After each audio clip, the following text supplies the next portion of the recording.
My refutation speech today is about the main claim that diets consisting of poor quality food is responsible for the levels of obesity observed in America.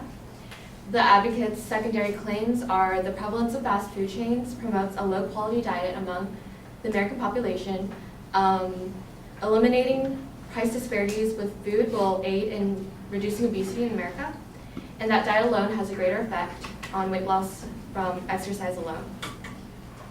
My response to the first claim is that even though it's true that fast food restaurants are prevalent, there are additional contributions to obesity besides fast food, such as inactive lifestyles that contribute to obesity, according to Hedwig Lee from the University of Washington.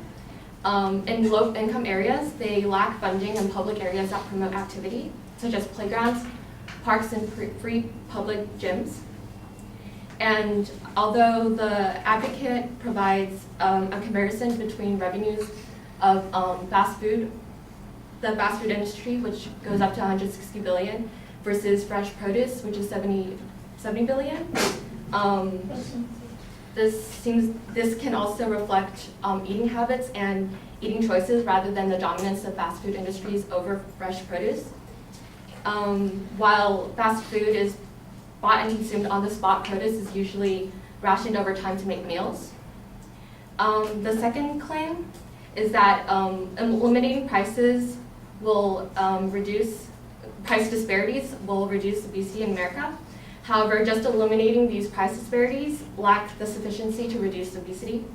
In Denmark, according to the Washington Post, they passed a tax on fatty foods and fat, but it was scrapped in 2012 because it just didn't work. It altered consumer behavior, and people didn't just give up fatty foods, they found other ways to acquire these foods. This leads to the idea that you can lead a horse to water, but you can't make it drink.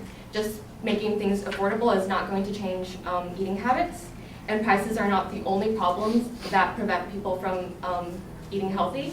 Low number of grocery markets in low-income neighborhoods still make it hard to access. According to the U.S. Department of Health and Services. And location and time is also a factor because low-income families do not cook as often because they simply don't have the time to.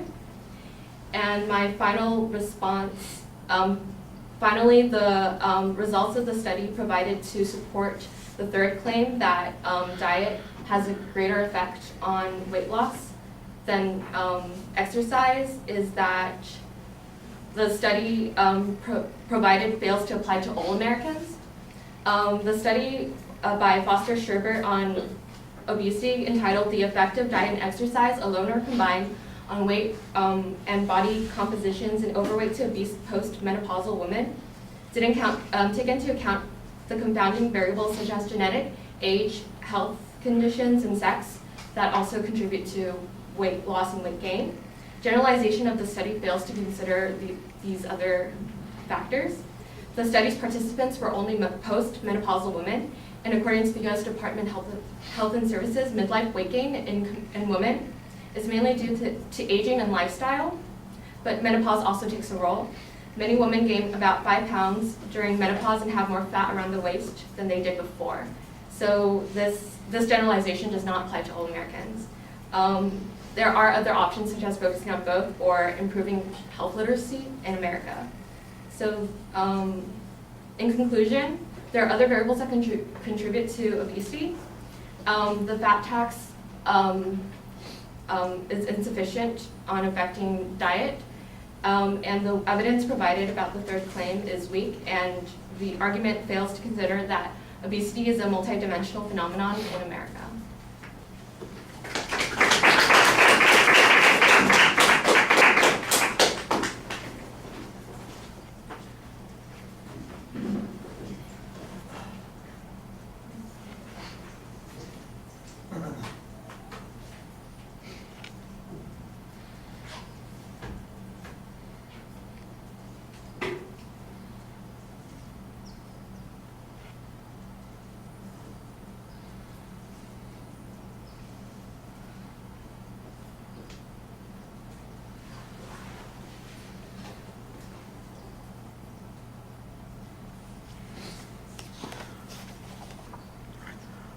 right, all the structural stuff was fine at the beginning. I thought your signpost on the first point was pretty solid. In the later points, it was not as clear what you were talking about.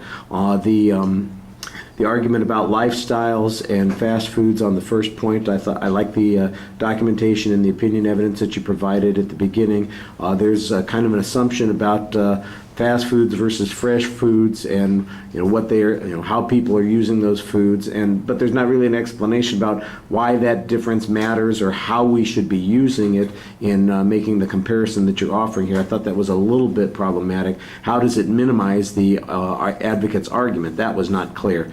On the price issue, I did think that you had a good example that you're using here with this Denmark tax on food, but I didn't get a very clear source citation on that information, and the experience sounds to me like it is being generalized from without necessarily giving us the details on that.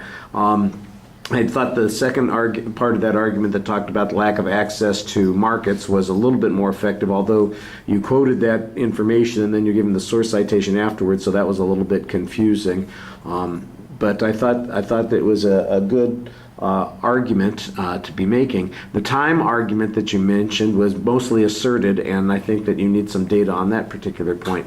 On the third claim, you challenged the applicability of the research that the advocate uses, and I thought that you set it up pretty well by reading the name of the survey. It's pretty specific to a particular group of people, and making inferences off that specific group of people is a little bit problematic. And then you've got a general kind of statement that says that it ignored like 4 or 5 particular factors. I do think your source on that needs to be a little bit more direct. I'm sure that it's accurate. It's not quite clear how you got that information. And then I thought the thing that you did the best on was summarizing your argument there so that we could see how all of those points work together pretty well to make a good counter argument to the one that was being presented. All right, thank you.